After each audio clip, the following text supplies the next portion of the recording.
Well, everyone, today we are in Chapter 6, and we're taking a look still at motivation, but we're taking a look from a different perspective, this idea of motivation. Instead of just the individual and his or her motivation, today we're taking a look at motivation as it pertains to the work and to the rewards itself. So let's go ahead and get started today with Chapter 6.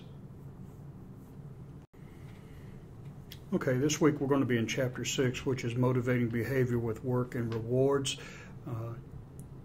When we were talking about last week motivating behavior, we were looking primarily at what motivates the individual internally, and we saw how they will estimate and evaluate the situation, and if the payoff is worth the effort, then they will engage in the behavior that will reach whatever end they're looking for. Now, the person is not the only source of motivation. We as business leaders, ministers, can also help motivate behavior, and we do that with the work and with the rewards that we offer the employees. So that's what we're going to be looking at today. First of all, motivation and employee performance. And I'll just go ahead and put all these up. There's no single theory explaining motivation.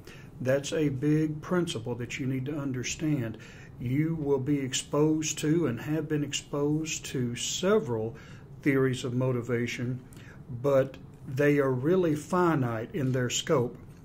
They only cover one element or one dimension of motivation. So just know that there are numerous theories out there, and at any given time you can use one or the other or whatever. But each theory covers only some factors that motivate behavior. And more than one theory or method can be used to enhance performance in an organization. For some, you may have to use behavior modification. You may have some employees who engage in disruptive or non-productive behavior, and you may have to initiate rewards or punishments, positive or negative consequences or reinforcements to align them with the behavior that you want them to engage in. Whereas others, you may want to just satisfy maybe their belongingness needs or esteem needs. So you can use any theory, and sometimes you may have to mix a few of them up. And then each theory or method must be translated into operational terms. It's one thing to know the theories, but how are you going to translate that into a workable strategy so that the workers will be adept and be motivated and perform the way you want them to perform? Now, work designs in organizations. Work design is how organizations define and structure jobs. Some jobs in some organizations may have a structure that encourages collaboration and participation. For instance, at Google and Microsoft, you may find a work environment and job designs that are not very structured. People are allowed to think freely and be creative, whereas in other structures like the military or police, you may have a strict structure, a bureaucracy where there are layers of authority and you run on procedures and so forth. So depending upon the nature of the organization and the philosophy of the management, that will determine how you define and structure jobs. And as a result, it will have an impact on employee motivation. Now, job specialization. You've heard me mention Frederick Taylor in the past. Taylor believed that jobs should be scientifically studied, broken down into small component tasks, and then standardized across all workers doing those jobs. For instance, you have the assembly line, like we mentioned earlier, and Taylor believed that you should have perhaps one job that you do on the assembly line. That's a small component task. And his belief was that if you only do one thing all the time, you're going to be an expert in it. And as such, no one will be able to maximize, or they won't be able to increase their efficiency and effectiveness over you, especially with rival organizations. So jobs should be broken down to small tasks, and individuals should be focused on that task, and then the task, once it's operating at peak efficiency and effectiveness, should be standardized across all workers doing those jobs. So this is where we start to look at scientific management.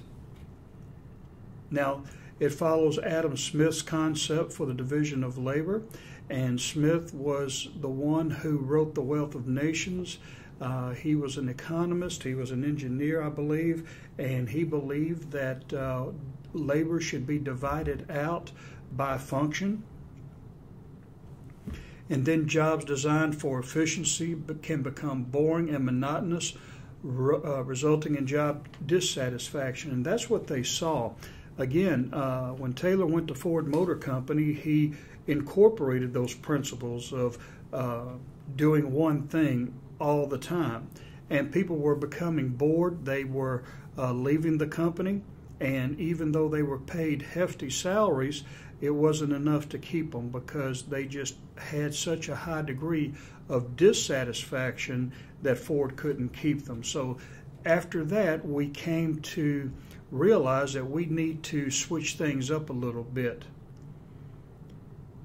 Now, switching things up a little bit, you see here in early alternatives to job specialization, you have job rotation. And job rotation is moving workers from one job to another in an attempt to minimize monotony and boredom. So you may put a wheel on the front left side of the Model T for a month, and then the next month you may be putting the steering column in. And then the next you may be putting parking or the rear fender on. But it's just a way, job rotation is just a way of breaking up the monotony of that job. And then job enlargement, and that's horizontal job loading. It's giving workers more tasks to perform.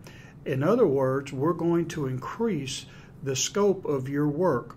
We're going to add more jobs to it. So job enlargement is giving you more to do, and the issue with that is that many necessarily don't really mind the increase. It's just they don't get paid more. So you're giving me more work, but you're not increasing my pay or the incentive for me to do more. So that's a challenge with job enlargement. And then job enrichment, and that's giving workers more tasks to perform and more control over how to perform them. Now, this word control is very important, because what it does is give the worker some degree of authority over his or her position, and they, having that authority, are going to be more mindful of the decisions that they make. They're going to be normally more engaged in the work instead of someone who just passively responds to the authority figures in that workplace. You're not just a robot anymore. You're someone who is thinking, you are contributing, and with that comes more job satisfaction. Now, you have the job characteristics theory, and there are critical states of workers that we see here. They need to feel that the work is meaningful. They need to experience responsibility for work outcomes, and it's good for them to know the results of their work. And also, I would add to it, they need to know how important their job is in the overall strategy of the organization. So we see here the critical psychological states of workers really is just to be able to feel that sense of autonomy and knowing that what they've done resulted in whatever outcome. Now, some of the properties that motivate skill variety. That means you are using different skills and learning different skills. You know the task. Some people are asked to do things and they don't know what it is that they're being asked to do. They just say, go fix this machine. Well, you know, that's a pretty broad statement there. Task significance. Again, knowing how important that job is to the overall effectiveness of the organization can increase motivation. Autonomy, and that's the ability to work independently. And then you see feedback here, which is knowing the results of the work and having people come and give you input as to how well you're doing and what kind of contribution you're making. Now, employment, involvement, and motivation. You have participation, which is giving the employees a voice in making decisions about their work, and empowerment. Now, empowerment is a word that has come up under total quality management, and this is where the worker sets their own work goals, as we see here, make decisions, solve problems, and they do it within their sphere of responsibility and authority. So those are important components of motivating people today. And in fact, today, most employees want that. They want to be able to have some say-so over their destiny or their future in that organization and how the work should be done. Now, there are areas of employee involvement, which is the personal job-related decisions, and that's just making everyday decisions about how the work should be done. Administrative matters, and you see here such as work schedules and maybe time off and all of that. Product quality decisions, and who better to know than the employee as to the quality of the product that they're making, because they have hands-on with it. And then you have techniques and issues in employee involvement. Empowerment through work teams. Quality circles, again, comes out of total quality management, and a guy named Deming who believed that you have focus groups or little quality circles that work together as a team to improve the quality of either the process or the product itself. And then you have decentralized decision making and increased delegation. Now, decentralization is taking the authority from the top and spreading it out throughout the organization. It used to be the boss, the CEO, was the one who made decisions and everybody else just followed. But today we have a structure where all layers of the organization can make decisions. Now, just very quickly, requirements for effective empowerment. Be sincere in your efforts to spread power and autonomy. Don't just give it lip service. If you're going to empower an employee, empower them. Be committed to maintaining participation and empowerment. Let them come in and be a part of it. Systematic and patient in its efforts to empower workers, even when they make mistakes. Don't drop the hammer on them. In Japan, they encourage mistakes because it emboldens you. It removes that fear from taking risks and stepping out and being innovative. So we need that as well. And be prepared to increase your commitment to training. And this is where a lot of people fall short, because training takes time and money. And a lot of organizations want quick results, and they're not willing to invest in that area of development and training that is needed by the workers. Now, another way of increasing motivation is through flexible work arrangements. You have a compressed work schedule. You work a 40-hour week, and fewer than 5 days you can work maybe 5 10-hour days, somewhere, or not 5 10-hour days, but you can work maybe 4 10-hour days, and that would give you Friday off and a long weekend. extended work schedule. Employees work for relatively long periods of work followed by relatively long periods of paid time off. And police, I believe, do that. They work so many days on, but they get a lot of days off in between. Flexible work schedules. This is really a popular thing today with single parents and people who are having to juggle work and family and other things. Job sharing. 2 or more part-time employees share a full-time job. And then finally you have telecommuting, which is working from home really, or off-site, and that's a popular avenue to pursue. Now they talk about it here in this slide where it reduces absentee and turnover. Yeah, if you're home, you can't really call in sick because you're already home. It's a reduction in indirect expenses for facilities. That means I don't have to provide an office space for you, but some of the downtime, employees miss those social interactions, and it does affect cohesion in the workplace. They can lack self-control or discipline, especially if they turn on the television and are distracted by whatever's on daytime TV. And then difficulties can arise in coordinating meetings that would normally be face-to-face. Now, purpose of goal setting. Goal theory really just says that people exist, organizations exist to achieve goals. And the purpose of setting goals in organization is to provide motivation to enhance employee performance and to serve management as a control device for monitoring how well the organization is performing.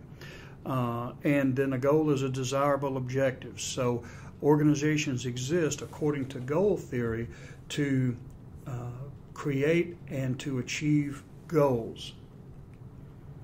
Now, the proponent of this was a guy named John Locke, and Locke believed that behavior is a result of conscious goals. And look at what you do during the day. Every day you live, you have a goal, and you go out through the day trying to accomplish those goals. So those goals influence your behavior at home, and they also do that at work. But you also have characteristics that influence your ability to reach your goals and thus your behavior. Goal difficulty, and that's the extent to which a goal is challenging and requires effort. And goal specificity, which is a clarity and precision of a goal. Now, usually when you have someone new and you're trying to get them motivated, give them small, attainable goals. Don't make them easy, make them fairly difficult, but make them attainable. That way, when they reach that goal or achieve that goal, it enhances and boosts their motivation to go on and do more, and also their confidence to do more. Now, the goal setting process, I'll let you guys really take a look at this. It's a function of the goal attributes. We looked at difficulty and specificity. Goal acceptance, that's the extent to which that person embraces that goal as his or her own. And then goal commitment, and that's the extent to which a person is interested in reaching a goal. And that goes back really to expectancy theory. How much value do you place on that goal that you are considering? If it's worth it and the effort, you'll do it. If not, you're going to pass it by. Now, management by objective is a way that you can coincide with goals.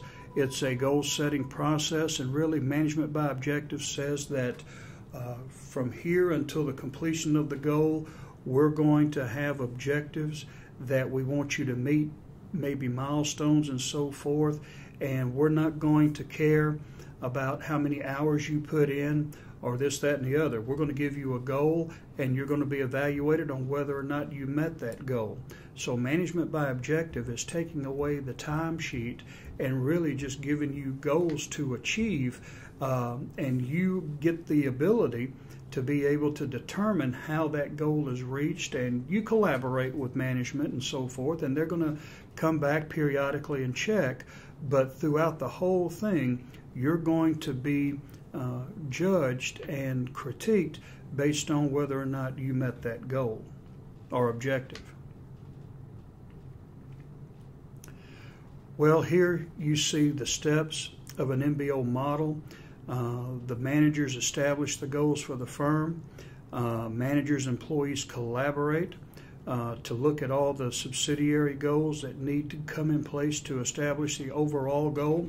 For instance, HR will get together and figure out how HR can achieve the overall goal of the firm from an HR standpoint.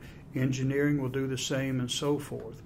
Managers and employees ensure that the employees have the resources you need to reach the goals. So our job now is not to micromanage you, but to resource you. And then the process flows downward as each manager, subordinate manager, repeats the step with his or her own subordinates. And then the manager periodically meets with subordinates, and they check progress and make those adjustments as needed. Just like we said, there are milestones that you need to achieve, and throughout the process of attaining those goals, you're going to be meeting with the managers to make sure you are on the right track towards meeting those objectives on time and in the way that they have specified it. Now, the last slide says that goal difficulty and specificity are closely related with performance.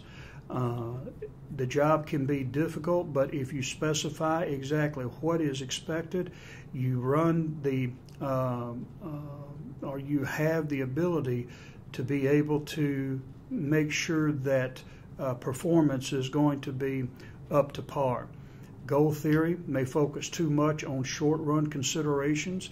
You may neglect the broad scope or the big picture because you're trying to set goals. And MBO has a potential to motivate because it does help implement goal-setting theory on a systematic basis throughout the organization. If you are running on objectives and goals, then you're going to be focused more. And it's going to provide a system throughout the organization that's based on that. So there's you lessen the opportunity for parts of the organization to do its own thing. Everybody is working towards the overall goal by setting subsidiary goals to meet that overall goal requirement.